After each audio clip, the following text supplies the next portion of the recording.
qui a été notre pasteur, notre berger, notre frère père. Le révérend Baruti Kasongo Binja Di Léonard est né le 24 janvier 1947 à l'hôpital de Léopoldville, connu plus tard comme l'hôpital général de référence de Kinshasa, Mamayemo.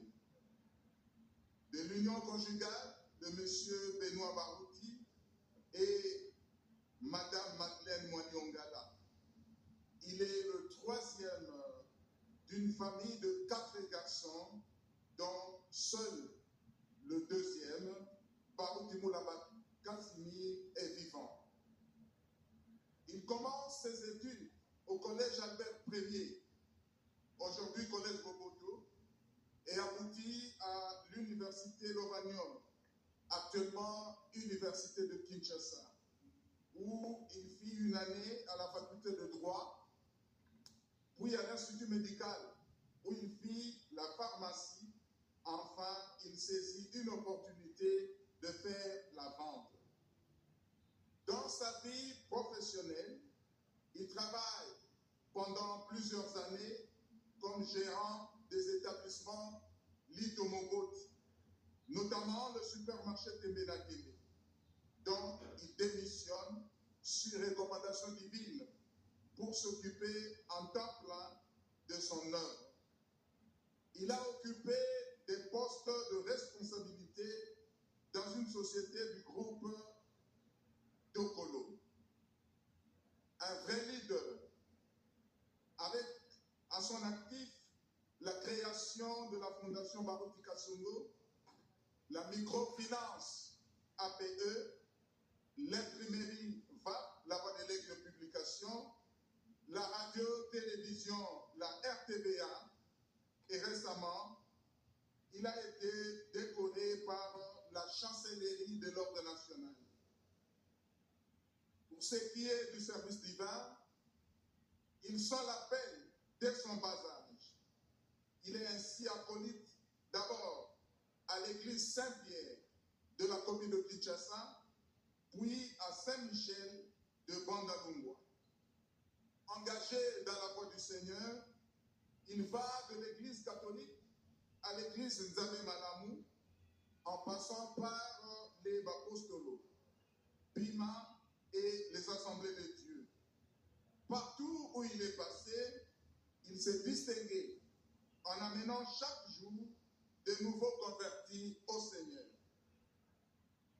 Il reçoit le message du temps de la fin prêché par le prophète William Marion Branham en 1974 et commence une église au domicile de sa mère, au numéro 2 de l'avenue Swala, à Bandalungwa.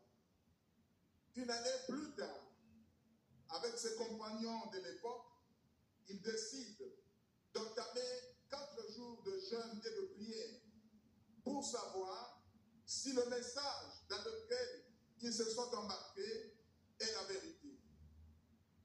Le 18 mai 1975, sous une forte onction qui le fait rouler par terre, il reçoit une vision dans laquelle une banderole flotte avec l'inscription « Vous avez trouvé ».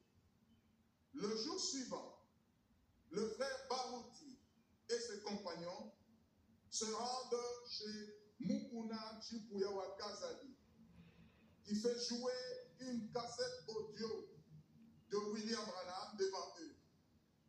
En accomplissement de la vision de la banderole flottante, Baruti et Ngepa tombent par terre. Continuant la prière et le jeûne, le frère Baruti entend une voix l'appeler et lui ordonner d'entrer dans sa chambre. Dieu lui parle depuis une flamme de feu et lui donne 3 clés, à savoir, premièrement, tu es prédicateur. Deuxièmement, tu prieras pour les malades et les malades seront guéris. Et troisièmement, quand les fausses doctrines entreront dans le message,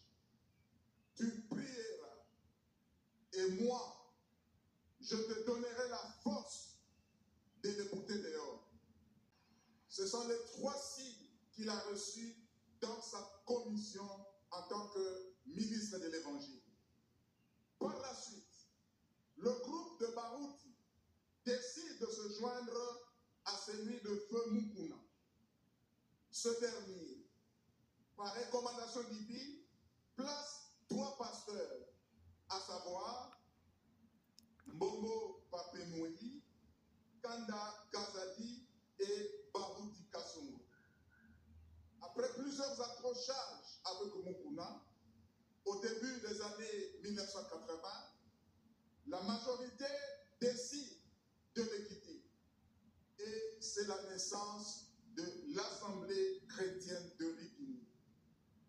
Le frère Barouti quitte le pastorat et œuvre comme évangéliste, allant à l'Équateur, au Katanga, au Bandundu, à Brazzaville et ailleurs pour prêcher la parole de Dieu. Le Seigneur confirmant sa parole par des grands miracles parmi son peuple. En 1990, à la suite de la démission du pasteur Mbongo, responsable principal de l'Assemblée chrétienne de Rikini, le frère Barouti, aspirant à la charge de la conduite de la plus grande église du message de l'époque, en est voté pasteur. Sous son leadership, au mois de juin 1993, l'Église expérimente une grande effusion du Saint-Esprit.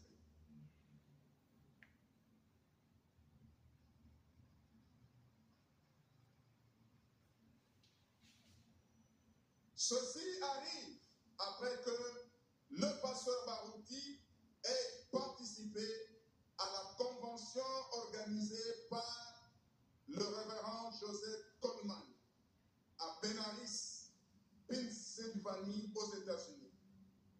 Ce dernier avait été ordonné au ministère par le prophète William Marion Branham.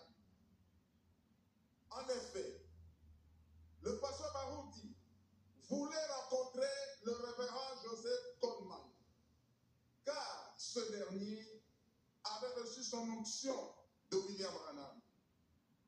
De plus, le révérend Joseph Coleman était très considéré par les hommes de Dieu de l'époque, grâce aux miracles que Dieu opérait dans son ministère. À la veille de cette convention, le pasteur Barouti prie toute la nuit. Il dit à Dieu de mettre dans la bouche de Coleman ces paroles: tu es plein feu et bon pour le service. Le lendemain, alors que Coleman s'apprête à lire la Bible pour commencer sa prédication, il descend et fait dire à Barouti par un interprète: Dieu m'a dit de te dire, tu es plein feu et bon pour le service.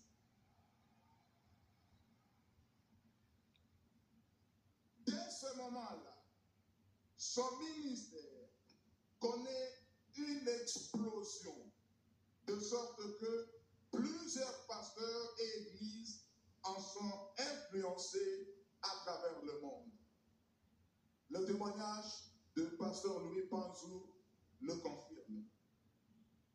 Son évêché compte des églises dans toutes les provinces de la RDC. Et partout dans le monde, il a été à l'origine de l'ouverture de plusieurs églises qu'il soutenait financièrement dans le monde entier. Le bâtiment imposant de Barouti Tabernacle et le site de l'ancienne église, dénombrant près de 30 000 fidèles, sont l'œuvre du ministère florissant de Barouti Kassongo.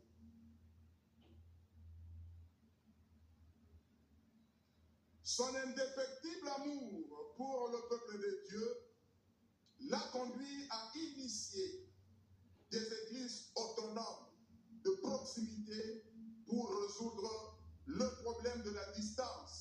entre l'église mère et le lieu d'habitation de certains fidèles. Pêcheur d'âme infatigable, intrépide combattant, comme le dit son nom, poudre de chasse. Avec le même thème, Docteur Jésus, le pasteur Barouti a sillonné le monde par des campagnes d'évangélisation sanctionnées par des guérisons des âmes et des malades, ainsi que la délivrance des captifs par dizaines de milliers. Par son ministère et par ses enseignements, il a démontré que le Dieu de Branham n'est pas mort avec le prophète.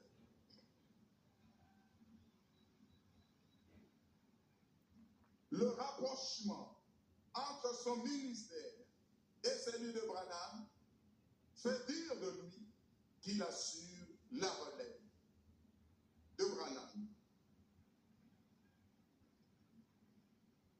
Un homme humble, son ministère a su sortir Dieu de l'histoire et démontrer par ses enseignements que le Dieu de Branham, le Seigneur Jésus-Christ, est le même hier, aujourd'hui et éternellement.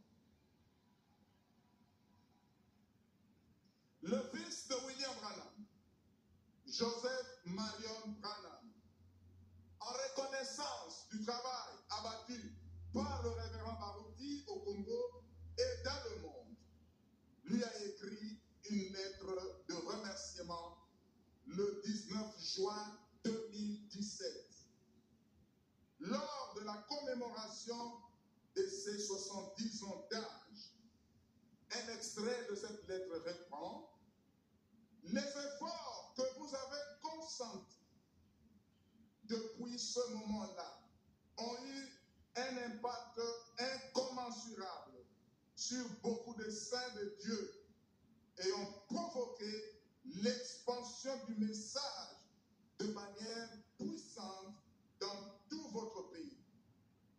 Je suis persuadé, poursuit Joseph Marion Branham, que le message n'aurait pas été aussi connu au Congo si vous n'aviez pas choisi de sacrifier votre vie au service de notre Seigneur Jésus.